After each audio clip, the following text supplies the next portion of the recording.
Hey guys, welcome back to another edition of Intuitive Angling. Much appreciated you guys taking a little time out of your day to watch the video, and just pulled up to the gym here, getting ready to do a little weightlifting. Sort of missed out on it last week gone all week at the tournament, try to get caught up on that here.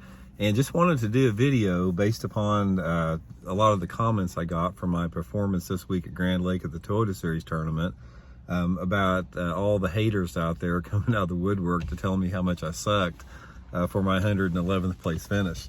So anyway, I wanted to have a little conversation on this and sort of address that a little bit, because I think there's a lot of misunderstanding going around, as far as what my goals and expectations are on these tournaments. One of the things about tournament fishing is, I've been doing this for over 30 years. I've won over $2 million fishing in bass tournaments. Probably would have won 3 times that much if I hadn't lost the fish that jumped off and stuff. And throughout the course of my career, I've had lots of streaks and slumps. I remember one period back in the early 2000s when I was really at the top of my game, when I was probably fishing better and having more high finishes than I ever in my career. I went a period of 9 tournaments in a row without cashing a check, and then I went for 9 tournaments in a row cashing checks. So I've always been a real streaky angler, but I want to address specifically some of the comments that I've been getting the last few tournaments, because last couple tournaments, I pretty much sucked in the tournaments.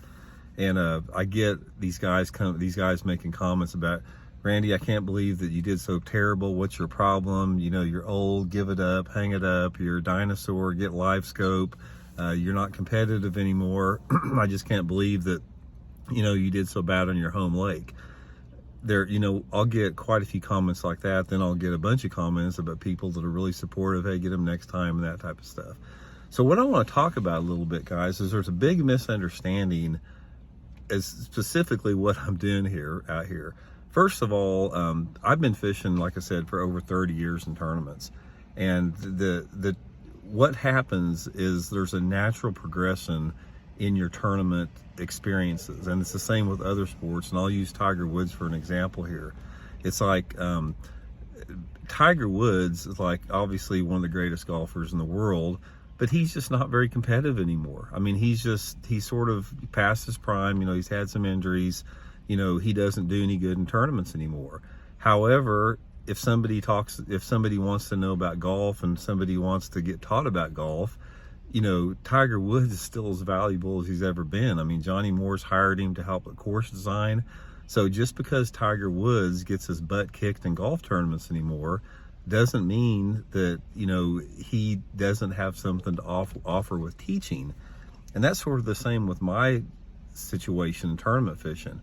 I don't claim to be as competitive as I used to be. I mean, yeah, I'll still have good tournaments. I finished 10th place in the Toyota Series Championship last fall. And then I've sucked in the last 3 or 4 tournaments. You can still have good events and you can still perform well, but there's simply something that happens when you get a little older, that you just don't have that competitive juices. A lot of it can be, your home life. You got a lot of different responsibilities. You got more things going on. It can be injuries, like with Tiger Woods. He injured his back. And I don't know if many of you guys know about it, but 7 years ago I had an accident and I ran a knife all the way through my hand. Out one side, went completely through my hand. And as a result, I've lost most of the feeling in 3 of my fingers and my thumb here. I don't have hardly any feeling in it, which definitely has an impact on your fishing. So there's a lot of different things that comes about with as you get older, that you simply just don't do as good as you used to competitively. So I have always been upfront about that. I don't claim to be as good of a fisherman competitively as I used to be back 25 years ago. However, I'm a better teacher now than I probably ever was. I mean, that's the cool thing about aging and about getting older, is that you can take everything that you've learned and you can pass that on down to other people and pass it down to the next generation. They can use those tip and techniques, and then they can modify it to fit their own style. So one of the things that I try to do with the tips here is I've got this 50 years of knowledge and information that I'm sharing here on the channel. And when I tell you guys something about maybe how to fish a floating worm, I'm sharing with you guys what has worked for me, how I've caught hundreds of bass you can take that information and you can take that technique and you can use as much or as little of as you want to, and you can put your own spin on it. I may tell you, yeah, I really like a white floating worm under these conditions, and you can take a white floating worm and you may do something a little bit different, like put some chartreuse on its tail and catch even more bass. So you can take existing information and use it to fit your own style, and that's what I try to do on this channel.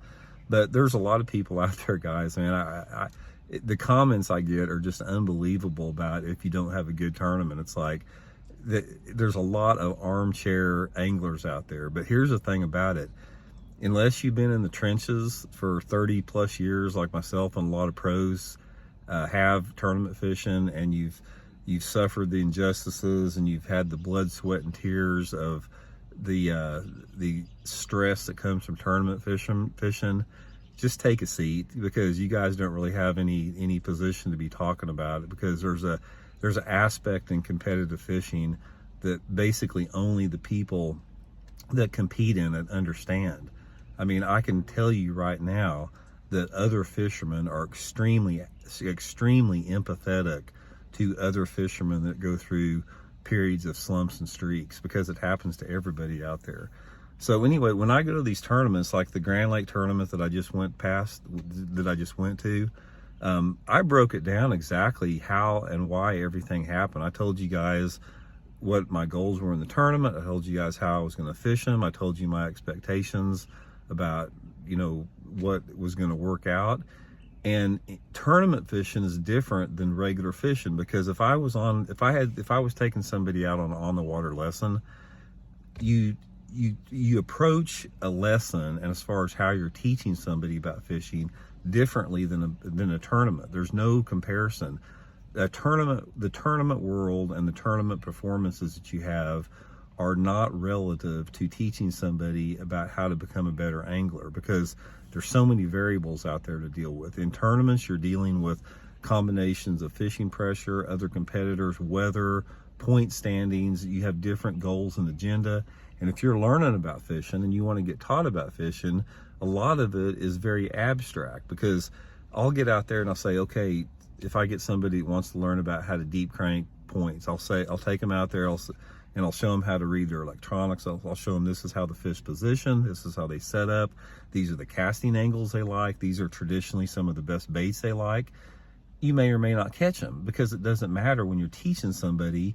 The teaching is all about the absorption of information to use to whatever ends that you want to do.